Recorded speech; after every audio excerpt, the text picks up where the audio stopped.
Hello everyone, welcome back to my YouTube. My name is Robert B. Hike, and today's topic is going to be borderline mean. But I'm also talking to myself when I'm telling you. Here, we're going to be talking about 5 reasons why your book sucks. Let's get going. Number 1, your characters are not realistic. Okay, I've actually been down this road before with 2 of my earlier books before the current run that I'm on.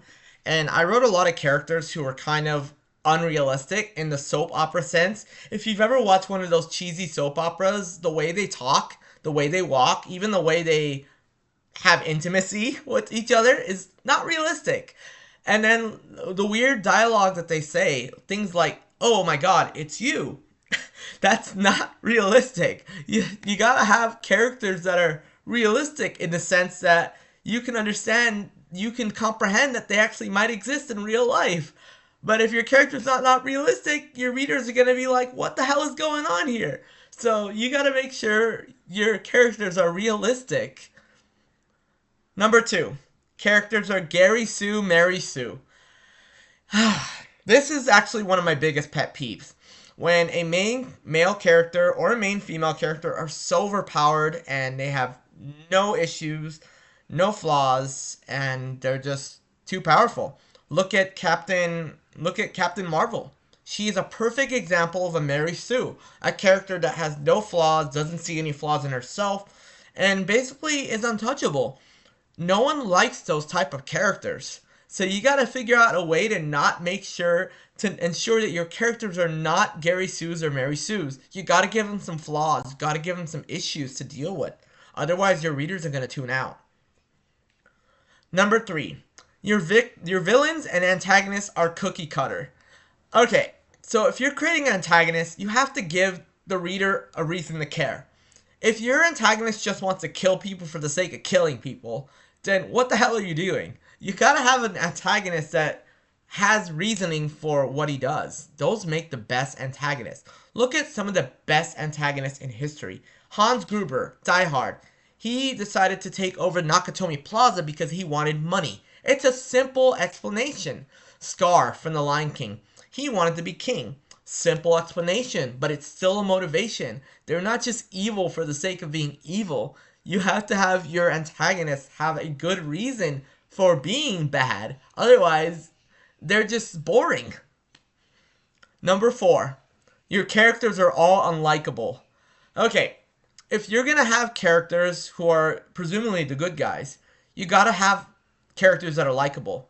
I'm not saying they have to be good guys. I'm saying that they have to be likable in the sense that they're not always acting like little weenies. You have to have some moments in there where they end up being relatable. Going back to my first one, realistic.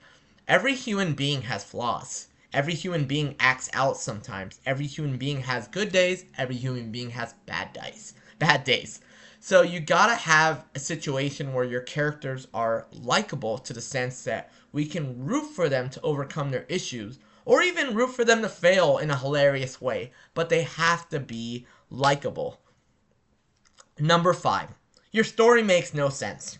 Okay, say for example you have two characters at the end of a book and they're about to engage with the now revealed villain. If you have a character that's about to engage with the villain, but suddenly he takes sides with the villain because the villain tempts him with an offer, that has to be a temptation. The villain can't just say, "Come to my side." There has to be a reason for the main character to become bad. Otherwise, the story makes no sense. You gotta have a story that makes sense when you're presenting to your readers. You can't just go from one stanza to another. You have to have a story that makes sense from a character structure, from a storyline structure, and you have to simplify it for your readers. If your story is convoluted to the point where nobody understands what the hell is going on, then your readers are going to lose track. They're going to fall off the train tracks out of the way. So you got to figure out a way to make sure your storylines all connect and that they all make sense. Thank you for watching. This was another quick video about 5 reasons why your book sucks, and these are the 5 reasons why your book will suck. So unless you remedy these things, you will have a hard time. But if you don't do these things, then your book will do pretty well. So as long as you're doing these things, you'll be okay. And anyway, if you want to see more content like this, I'm still working on my craft, still trying to build myself as an author. I'm likely a better writer than I'm a speaker, as you can tell, but I'm basically throwing my knowledge out there, what I know. And I'm really would be appreciative if you gave my channel a like, share, subscribe, and I will be presenting more content in the future. Thank you very much and have a great day.